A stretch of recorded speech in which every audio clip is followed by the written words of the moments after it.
Welcome in. Hello. This is episode 9 of the Sunset Soccer Club. I am Tyler Kern. Thank you so much for joining us for this episode of the show.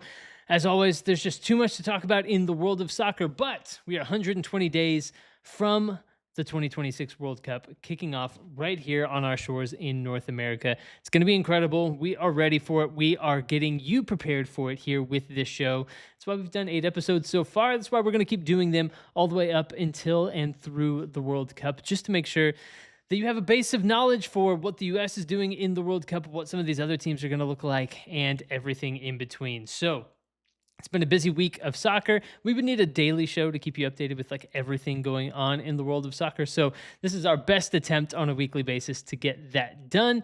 So without further ado, or without further Freddy ado in the world of the Shin Guardian, let's dive into the kickoff. All right, shortened version of the kickoff today because we really just want to talk about a couple of things. First, the game of the weekend was Manchester City against Liverpool. Now, this match over the last several years has been a title decider, one of those matches that the winner of it has always gone on to win the Premier League, it feels like, over the last, 5, 6, 7 years or so. Not so this time around, with Arsenal kind of really jumping up and, staking a claim to the top spot in the Premier League this year. But Liverpool, Manchester City still always gives the drama, still brings just the crazy plays, incredible goals. You think about the John Stones clearance off the line a couple of years ago that gave Manchester City the title in the end. It was literally millimeters away from Liverpool scoring a goal in a match between these two teams a few years back. And had Liverpool scored, they would have won the league. Instead, Manchester City able to clear the ball off the line with just millimeters to spare. They end up winning the league. That's how close these two teams have been over the last several years when it comes to splitting hairs between who's winning the Premier League between Manchester City and Liverpool. But this time around, though, that's not the drama, but the stakes still always feel high between these two teams. There's just so much history there now from the last few years that anytime these two teams play, it feels like big things happen and big goals and big momentous occasions are kind of tied in and looped in with this kind of budding and new rivalry. And this game was no different. It featured an incredible free kick goal from Dominique Szoboszlai. The midfielder turned kind of pseudo right back for Liverpool. Scored an absolute banger of a free kick from well outside the box. He's done that a couple of times this year. Just one of the better free kicks you're ever going to see. I just let out a scream. I was holding my son, let out a scream as it went into the net, and it scared him. He started crying. It was a wild occasion. But what an incredible goal for Liverpool to make it 1-0. But then, oh my gosh, Szoboszlai goes from being the hero to being the villain for Liverpool all at once. There's a penalty that's given away. Manchester City scores. And then Bernardo Silva scores another goal. It was just a really unfortunate ending for Liverpool to a game that looked so promising when they scored that goal. But City scores 2 goals from the 85th minute on, ends up winning this match 2-1. It was an absolutely incredible match over the weekend. There have been games since then, but that's the one that's still on my mind. And it feels like this is just the type of season Liverpool are having, where they score an amazing goal. The bounces don't go their way. The players that they've been relying on year in, year out, Van Dijk, Salah, to just be outstanding, incredible players that lifts them a level above everybody else, aren't doing that this year. And so what do you do if you're Arne Slot in this particular position? I know that there are some people that are calling for his job. I just don't necessarily agree with that, because I think you're in a really, really tough spot of trying to integrate these new players in. And guys like Hugo Ekitike have done a great job of that. You're now seeing Florian Wirtz kind of doing what he is able to do and what I thought he was capable of doing when he was brought in from the Bundesliga. But you now have Florian Wirtz kind of integrating into the team well. But these guys that have kind of been the stalwarts of Liverpool for so long now aren't playing the way that you would maybe expect them to, especially given their success from last year. And so just a wild up and down season for Liverpool. Not at all what anybody was expecting when they spent big in the transfer market over the summer after just winning the league handily last year. It's been a wild ride. Manchester City gets the win on Sunday, 2-1. Just an incredible match. And if you haven't gone back and watched the highlights of everything that goes on in that match, it's well worth your time. You get a Sabazloy red card pulling down Erling Haaland in the box. I mean, there's just drama all over the place all the way through stoppage time. So you want to make sure to check out that the highlights of that one if you didn't catch it on Sunday as it happened. I know, look, there's Olympics going on. The Super Bowl was going on Sunday.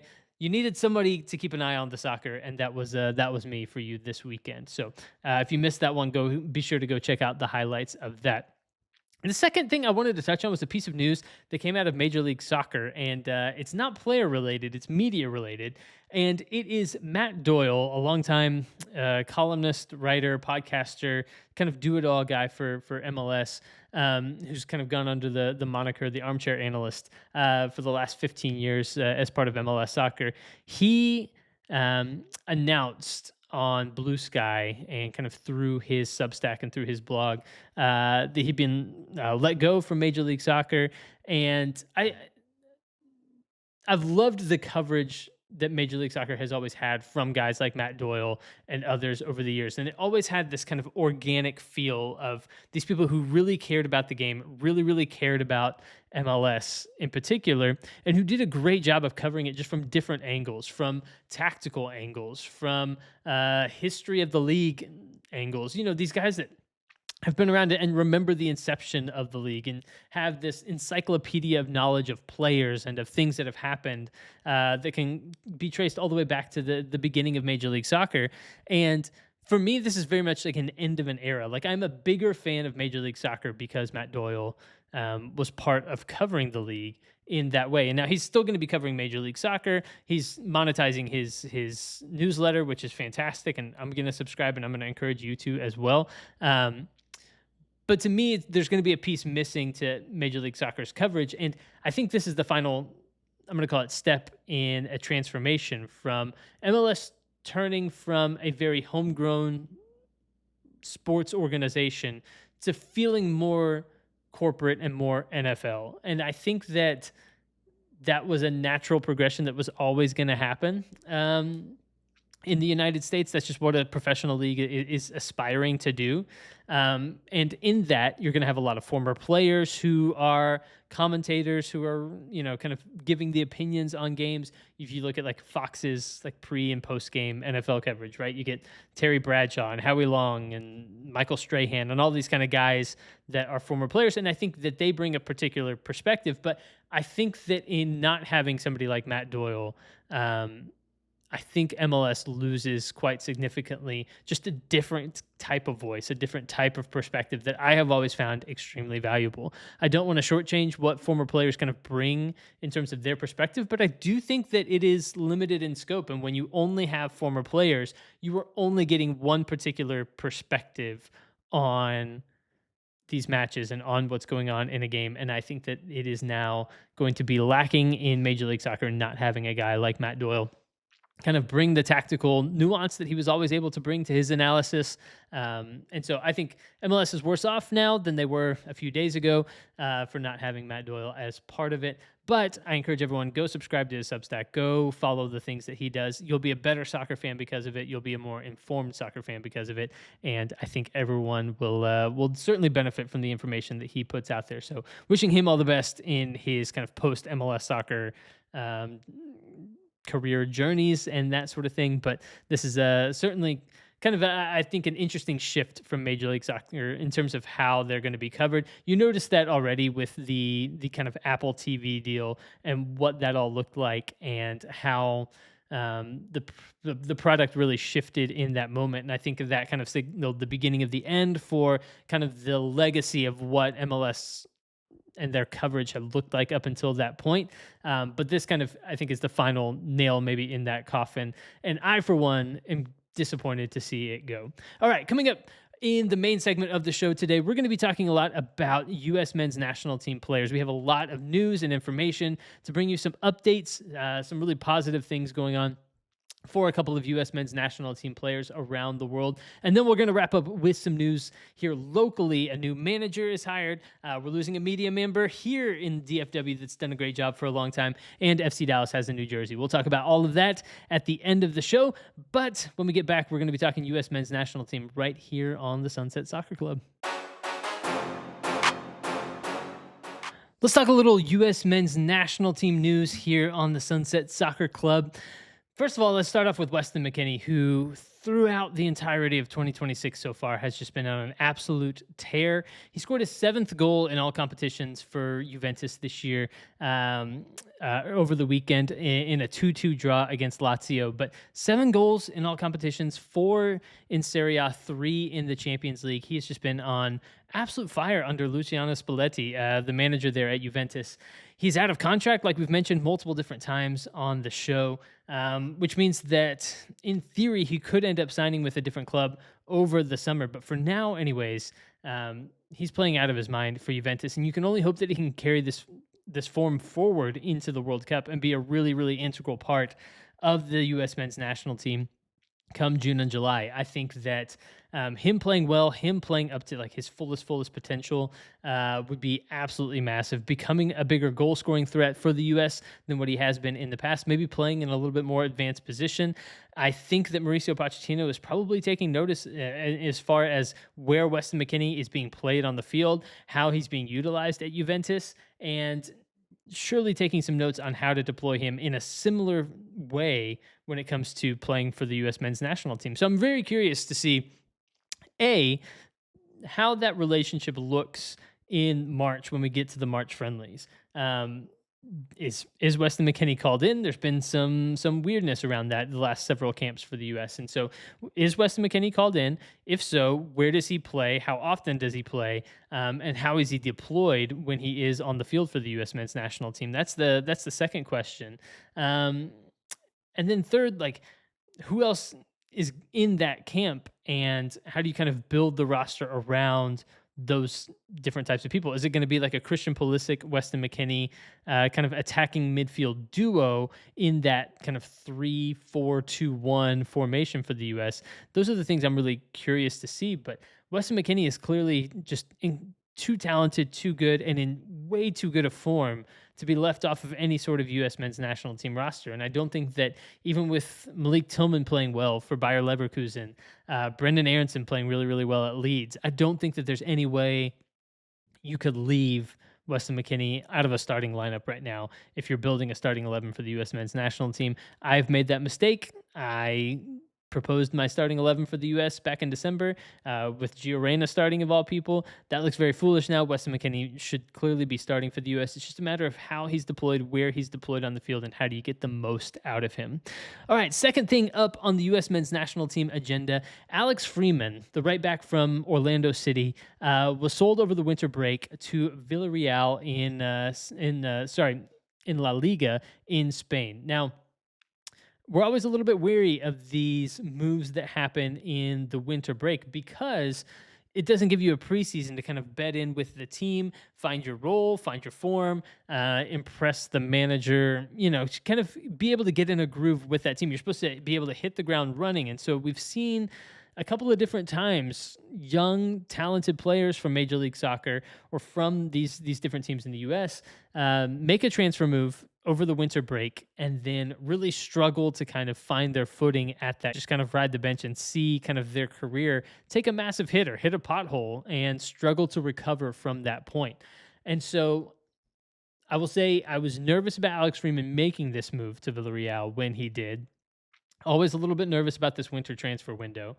But I would say that it is very encouraging to see him immediately see the field. He came on in the 73rd minute as a substitute in their 4-1 win. And so kind of a low stakes situation where he didn't look up to speed. I mean, this is his first match since November, so I think that that's to be expected. But I think that this was kind of the perfect way to introduce him into the scene at Villarreal. He came in, he played right back, which is a position that he's very, very comfortable with. It's what he played at Orlando City. And so I'm interested in seeing how that continues to move and develop going forward. He came in as a like-for-like replacement for Villarreal's other right back. So, yeah, I'm very curious to see what the experiment is and what it looks like for him on a game in, game out basis. Is he become a regular starter? Is he more of a spot starter? Maybe on 2-game weeks, things along those lines. And so we'll see what Alex Freeman continues to do. But so far, anyways, from the first match that we've had an opportunity to kind of take a look at the situation, this is better than most winter transfer movement kind of scenarios. I'm not completely down on it. I'm in a wait and see mode with this one because that first opportunity that we had to see him kind of was about as good as you can possibly expect. Finally, we're going to wrap up with more good news for the U.S. men's national team, and that is Tyler Adams made an earlier than expected return to the bench for Bournemouth in their match yesterday, which was Tuesday against Everton. He didn't play, he didn't come off the bench, but just even being included in the 18 so early after tearing his MCL, I think is really, really encouraging for Tyler Adams. This is one that I expected him to be out much, much longer. I think this gives me a little bit of hope that he could potentially be called into the March March camp for the U.S. men's national team, which would be a huge boost because what I've been saying all along is you have to know who's going to play next to Tyler Adams at the World Cup. You have to know which other midfielder is going to slot into that space. Is it going to be Tanner Tessman, who's having an incredible season for Lyon? Is it going to be Christian Roldan, longtime Seattle Sounder? Is it going to be a bunch of other people that it could potentially be? But you have to actually see them play next to Tyler Adams. You can't have it be a pairing that you're not expected to actually see once the World Cup rolls around. There's nobody that does the job that Tyler Adams does for the U.S. I think that he is the most unique player for the U.S. in that particular way. And so you have to be able to see what he looks like when paired next to somebody else and be able to compare and contrast A and B. And if he's not on the field, you're not able to do that. So it's very, very important that Tyler Adams get healthy, stay healthy, be available for those matches so we can kind of do the experimenting that we need before June rolls around. All right, that's going to do it for our U.S. men's national team segment for the show today. Coming up, we're just going to hit a few news and note items from around the DFW Metroplex when we get back. So stick around. This is the Sunset Soccer Club right here on the Stolen Water Media Network in the Sunset Lounge. All right, third and final segment here for episode 9 of the Sunset Soccer Club. Thanks so much for joining us for this episode. We're going to talk about some local items here in the soccer scene. First and foremost, we're saying a fond farewell to Buzz Carrick from Third Degree. Buzz has covered FC Dallas like nobody else. Getting inside scoops, just being there at the facility, talking to coaches, getting all of the FC Dallas news and information that really allowed people to be a deeper fan of the club. Buzz has always done an incredible job of that. He's going to continue covering FC Dallas, but he's moving out of the DFW Metroplex. And so we are going to miss Buzz being kind of a fixture in that press box. He hasn't been in the press box for the last couple of years now, but we're going to miss Buzz covering FC Dallas in the way that he has and miss him just kind of being in the DFW area. And so Buzz has done an incredible job. We love Buzz, and we appreciate the work that he has done. If you haven't been following Third Degree, go do that. He's going to give you FC Dallas news, and you should be following the local club, the local MLS team here, and Buzz does that better than anybody else. And so you want to go follow Buzz. You want to keep up with what he's doing with Third Degree. Second, Atletico Dallas, the USL team that's launching in 2027, named a manager, and it is Peter Lucine. Peter once coached FC Dallas on an interim basis. He was an assistant coach for FC Dallas as well as a player previously, but his career has taken him all over the place. He even played for PSG in the mid-aughts. This is a guy that I watched play for FC Dallas and then played against him in the FC Dallas media game back in 2018 and saw him just tear media members to shreds out on the field. It was hilarious. If you think as I played a little bit of soccer in my lifetime, I could maybe lace him up and go and play against some pros. Peter Lucine put that to rest for me forever, for the rest of my life. He absolutely torched everybody on that field. People were grabbing at his shirt as he was running by. His shirt is like half ripped off as he just races past everybody to go score a goal. Absolute animal, incredible, just incredible thing to see. That's my Peter Lucine story from the 2018 FC Dallas media game. But more importantly, This is an incredible hire for Atletico Dallas, who has really stepped up in the way that they've kind of presented themselves and announced themselves on the stage of the soccer scene here in DFW. I'm incredibly excited to see what they're going to do with their facility in Fair Park. They're going to be playing at the Cotton Bowl. I should be saying like their facility that's going to be in like Exposition Park in the Fair Park area, playing their games at the Cotton Bowl. And now a manager that has MLS experience, somebody that has international know-how and has played under a lot of different managers, has seen a lot in the game, and is really going to bring, I think, a presence and a personality to this role that is really exciting to see. And if you are kind of in this Dallas area, I think this really gives you something to grab onto and to be excited about for this Atletico Dallas side. And again, they're doing incredible things, everything from the branding to how they're getting out in the community and their plans for the future when it comes to facilities, when it comes to fan engagement, and now when it comes to who the manager is on the field. I think everybody should be really hyped and amped for what this club is doing and for the future of soccer here in Dallas proper, with what Atletico Dallas is doing. All right, and third and finally, FC Dallas has a new jersey for the 2026 season. They're calling it the DNA kit. It kind of gets back to their roots a little bit with the hoops going back to 2006. So big horizontal stripes, red and blue going down. I'm not a big kit nerd. There are plenty of other people you could go to have very, very strong opinions on that. I think it looks fine. I'm not overwhelmed by it, but FC Dallas has a new jersey. If you're interested in that sort of thing, you can go check it out. We'll maybe post it on the Instagram or something for you to check out there. All right, that's going to do it for this episode of the program. We appreciate you joining us very, very much. You can always email us, sunsetsoccerclub@stolenwatermedia.com. Email us with questions, thoughts. Do you like the show? Do you not? What do you want us to talk about more? Who should we have on the show as a guest? Let us know all of those things. We'll be back next week with another episode of the program. But until then, keep watching your soccer, and we'll see you next time.